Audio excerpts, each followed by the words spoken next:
चलिए बच्चों, अब हम थोड़ा सा और आगे बढ़ते हैं।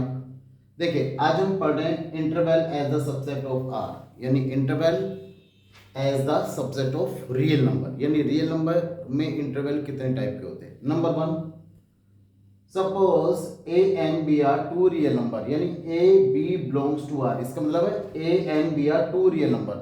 ये जो मैंने सिंबल की फॉर्म में लिखा हुआ है ना, ये आपको सिंबल की फॉर्म में लिखना आना चाहिए बच्चों। A B belongs to R, ठीक है। इसका मतलब क्या हुआ, A and B are real number such that A is smaller than B. यहां पर ए बी से छोटा है। Thus we define close interval. हमारा मेन मोटिव यहाँ पे क्लोज इंटरवल को डिफाइन करना। क्या होगा, जब भी हम क्लोज इंटरवल को डिफाइन करते हैं तो क्लोज इंटरवल का मतलब क्या होता है। सपोज करो मेरे पास कोई क्लास इंटरवल है जिसकी अगर मुझे उसकी अपर लिमिट और लोअर लिमिट दोनों डिफाइन है कि अपर लिमिट ये नंबर है, लोअर लिमिट ये नंबर है, without any confusion, well defined, तो उससे हम बोलते हैं क्लोज इंटरवल। यानी अगर ए बी एक इंटरवल है जो ए और बी से मिलकर बना हुआ है और हमें ए की वैल्यू भी पता है और बी की वैल्यू भी पता है, तो हम उसे क्लोज इंटरवल में रिप्रेजेंट करते हैं। और क्लोज इंटरवल को हमेशा ये स्क्वायर ब्रैकेट से रिप्रेजेंट करते हैं। Close interval is always represented by square bracket. These are two square brackets. So closed interval is represented by a square bracket. And as the form of the set, we can represent closed interval x belongs to r, x belongs to r. This is real number. ठीक है ना? x belongs to r such that x is greater than equal to a and x is lesser than equal to b. x is greater than equal to a. देखिए, जब मुझे lower limit पता है, exact value पता है कि a की value ये है, तो हम यहाँ पर ग्रेटर देन इक्वल टू का साइन, इक्वल टू का साइन जरूर लगाते हैं। ऐसे जब मुझे लोअर अपर लिमिट पता है b है, तो लेसर देन इक्वल टू का साइन, इक्वल टू का साइन जरूर लगा। तो this is called class interval. x is greater than equal to a and x is lesser than equal to b, so this is called close interval. और अगर हम इसको as a graph represent करना चाहें तो क्लोज इंटरवल को हमेशा dark circle like this, dark circle से रिप्रेजेंट करते हैं। आगे बात सुनिए, this is dark circle, so this is close interval. B, अगर मैं बात करता हूं ओपन इंटरवल, ओपन इंटरवल, तो ओपन इंटरवल को रिप्रेजेंट करते हैं बिल्कुल सिंपल ब्रैकेट से, जो हम नॉर्मली ब्रैकेट रिप्रेजेंट करते हैं। ओपन इंटरवल ये था।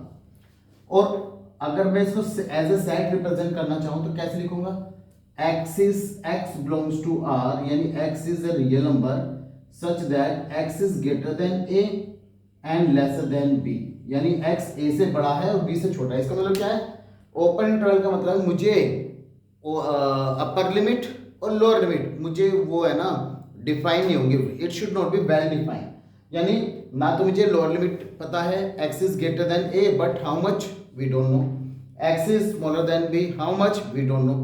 तो उस केस में इसको ओपन इंटरवल बोलते हैं और इसे ओपन इंटरवल बनाते हैं। और अगर मैं इसे एज ए ग्राफ रिप्रेजेंट करना चाहूँ तो ये व्हाइट सर्कल, यानी व्हाइट सर्कल ऐसे रिप्रेजेंट करते हैं ओपन इंटरवल को, जहां पर मुझे अपर लिमिट और लोअर लिमिट नहीं पता। व्हाइट सर्कल की फॉर्म में आप रिप्रेजेंट करेंगे, ठीक है।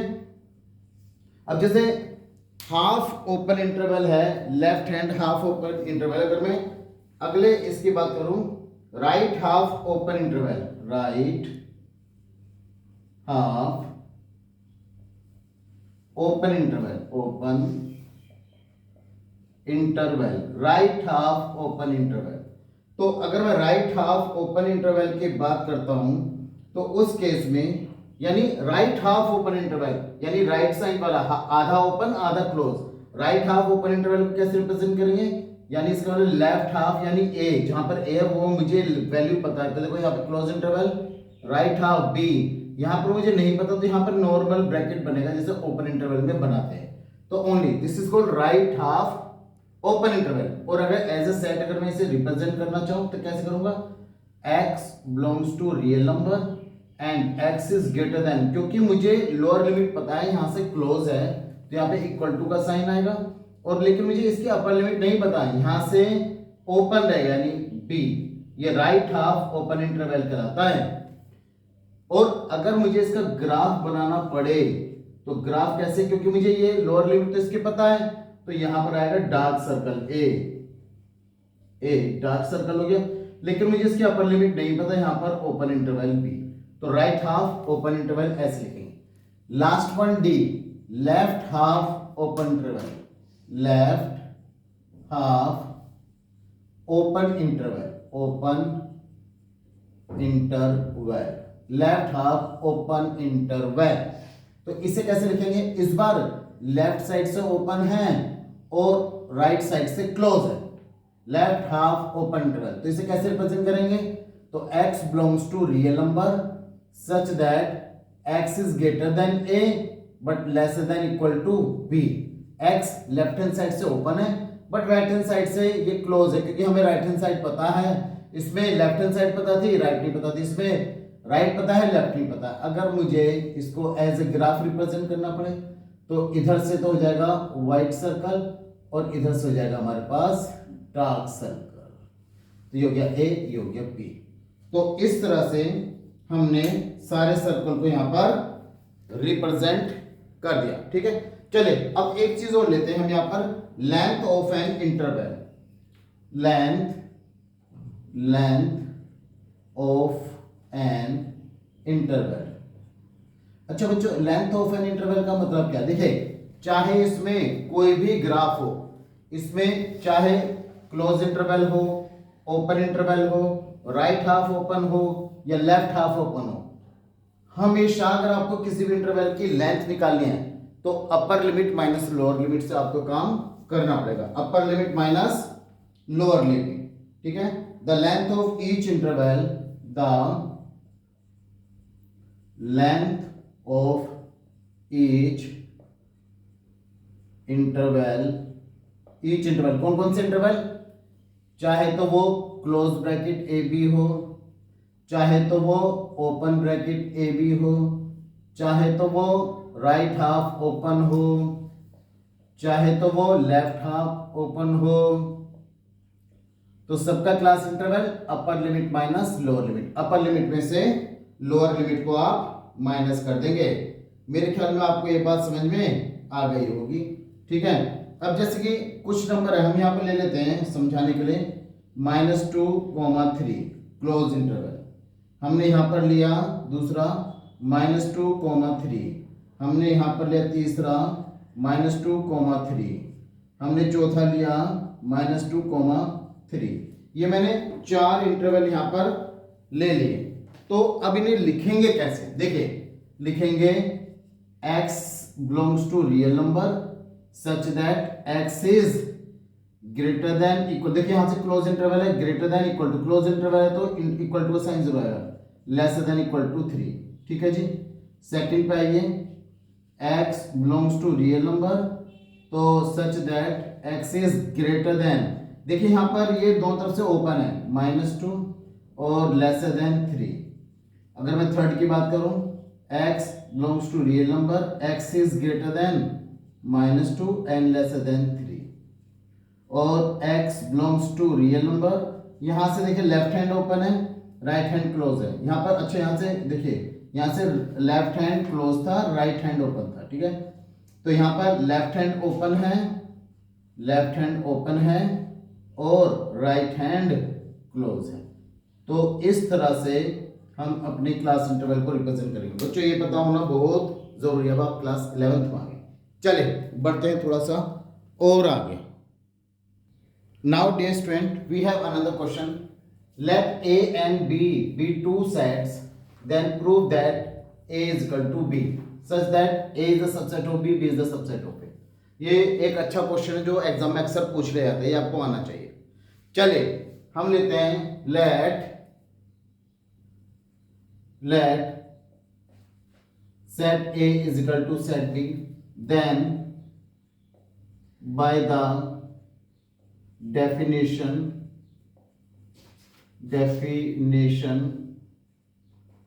of equal sets, every element in b,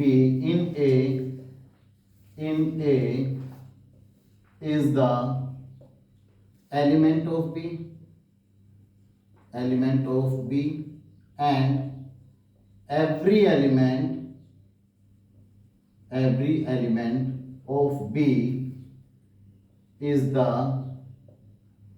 element of A, ठीक है। तो every element of A is equal to every element of B and every element in B is the element of A.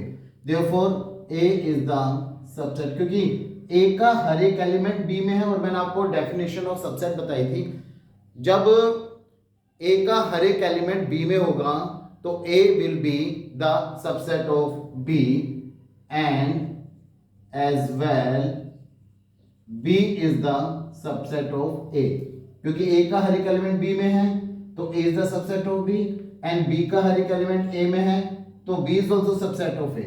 Therefore we can say A is equal to B. क्यों? As A is the subset of B and B is the subset of A. यानी ये हमारा A B का subset, B A B का subset, B A का subset, तो इसका मतलब ये दोनों सेट एक ही हैं, तो हम कह सकते हैं A is equal to B. Now again the definition, हम कहेंगे again by the definition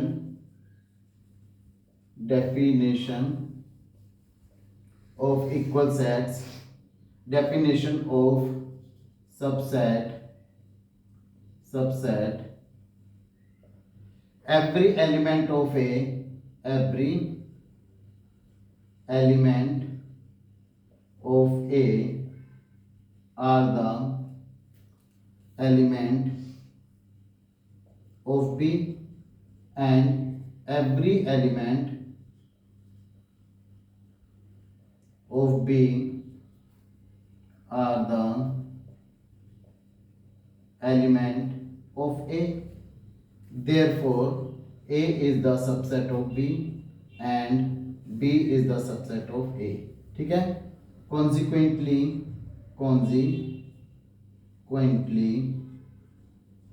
A is equal to B.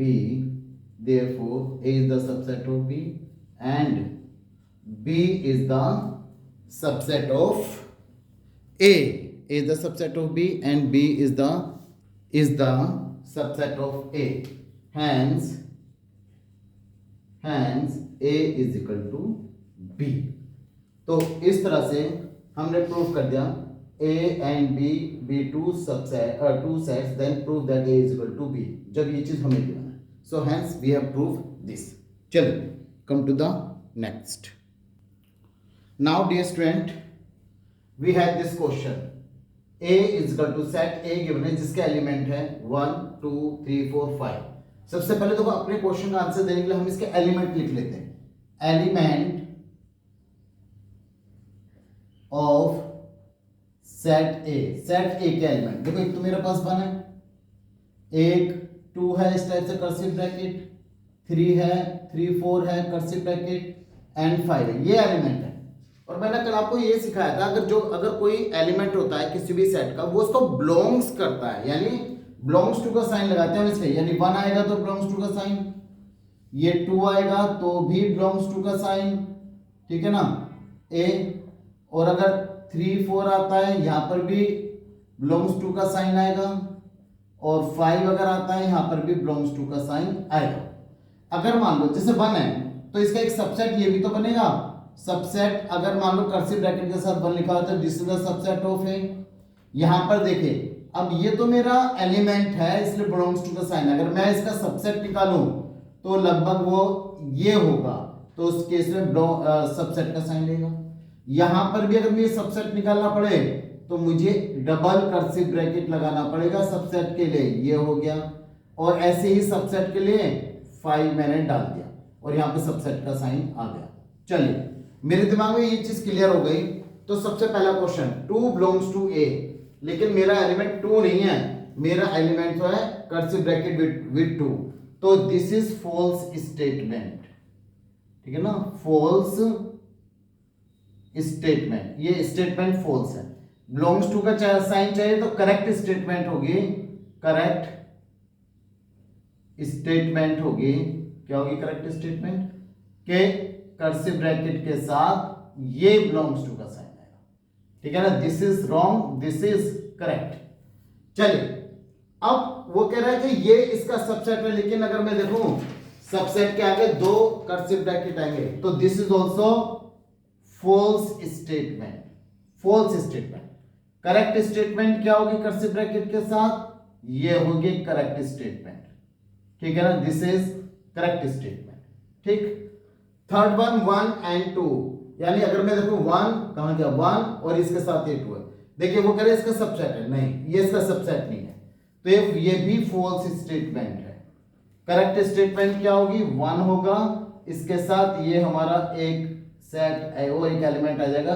This is the correct statement. ठीक है। फिर वो कह रहा है कर्सिव ब्रैकेट 3 4 ध्यान से देखो, कर्सिव ब्रैकेट 3 4 में बिलोंग्स टू का साइन आना चाहिए, इन्होंने सबसेट का साइन लगाया। This is also false statement. लेकिन अगर मुझे सबसेट का साइन चाहिए तो करेक्ट स्टेटमेंट क्या होगी? ये कर्सिव ब्रैकेट, फिर से ये 3 4, ये हमारा करेक्ट स्टेटमेंट होगी।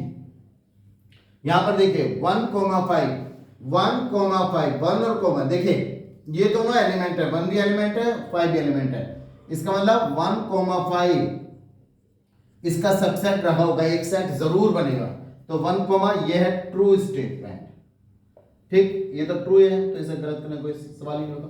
अब यहां पे लिखा 5 के साथ कर्सिव ब्रैकेट। मैं आपको एक बात बता दूं कि 5 is the subset of every set.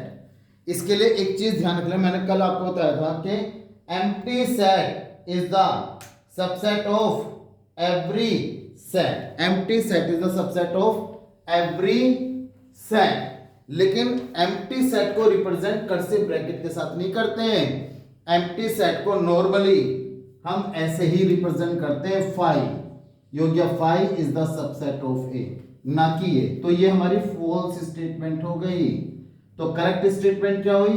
5 is the subset of A, like this. ये अब एक 5 एक एलिमेंट बन गया, कोई भी एलिमेंट होगा, लेकिन ये एम्प्टी सेट को रिप्रेजेंट नहीं करता। अगर इस तरह से हम 5 लिखते तो 5 should be look like this. ठीक है। चलिए 1 इज द सबसेट ऑफ ए, नहीं, अगर 1 सबसेट है उसे कर्सिव ब्रैकेट के साथ रहेंगे। दिस इज ऑल्सो योग्य फॉल्स स्टेटमेंट।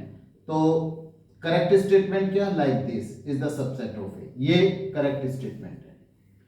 फिर इसके बाद 1 2 3 4, ध्यान से देखो 1 2 3 4, तो ये भी एक हमारा फॉल्स स्टेटमेंट है। करेक्ट स्टेटमेंट क्या होगा? 1 आएगा लाइक दिस, देखिए 2 आएगा जिसके ऊपर हमने 2 कर्सिव ब्रैकेट लगाएंगे like this and this one, क्योंकि उसके ऊपर ऑलरेडी है। इसी तरह से 3 आएगा, ये हो गया, ये हो गया 3 4, ये हो गया, ये हो गया। इसके बाद आएगा 4, yes 4 will be the part, 4 आ गया एक बार इस तरह से कर। तो all these are subset belongs to A. Hopefully बच्चों ये जो सबसेट के साइन कब कहां लगने हैं, बिलोंग्स टू के साइन कब कहां लगने हैं, ये आपके क्लियर हो गए होंगे, आपको समझ में आ गए होंगे। इनकी प्रैक्टिस कीजिए। चलिए कम टू द नेक्स्ट। चलिए बच्चों, हमारे सामने एक क्वेश्चन है। सेट ए है, देखिए सेट बिल्डर फॉर्म में लिखा हुआ है, set A is equal to X is such that X belongs to Z. Z क्या है बच्चों? Z belongs to integers. Okay, this is the integers and equation given है x square is equal to 1।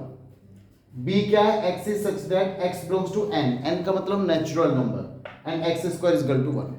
तो वो पूछता है whether set A is the subset of B और नॉट। तो चेक कर लेते हैं। चलो, अगर मैं सेट ए की बात करूं, इसको मैं रोस्टर फॉर्म में लिख रहा हूं, मैं सेट ए को, तो रोस्टर फॉर्म में लिखने के लिए देखिए x square is equal to 1 है, x square is equal to 1, तो एक्स स्क्वायर 1 को दिला है, माइनस 1 इज इक्वल टू 0, तो x plus 1 x minus 1 is equal to 0, x plus 1 is equal to 0, x is equal to minus 1, x minus 1 is equal to 0, x is equal to 1। तो x की value एक तो minus 1 हो गई, एक plus 1। ये मैंने आपको केवल सिखाने के लिए किया, अदरवाइज आप यहाँ पर directly x square is equal to 1 है तो x is equal to plus minus under root 1, यानी x value plus minus 1 directly लिख सकते हैं। लेकिन आया कैसे, इसलिए सिखाने के लिए मैंने ऐसे किया। यानी मेरा जो सेट है उसके एलिमेंट है माइनस 1 एंड 1, राइट? क्यों? इंटीजर है, और इंटीजर्स हमारे नेगेटिव भी होते हैं, पॉजिटिव भी होते हैं, जीरो भी होते हैं, rational, irrational, everything is integer. ठीक है, एक्सेप्ट कॉम्प्लेक्स नंबर। चलिए सेट बी की बात करते हैं हम। सेट बी में क्या रखा है? x is such that x belongs to natural number x square is equal to 1। अब मैंने क्या किया, इसको भी रोस्टर फॉर्म में लिखा। जब मैं x square is equal to करूंगा तो मेरा प्लस माइनस में आएंगे, लेकिन बच्चों मैं एक बात बता दूं, x belongs to natural number. Natural number क्या होते हैं, ओनली पॉजिटिव नंबर, और पॉजिटिव नंबर कभी नेगेटिव नहीं होते।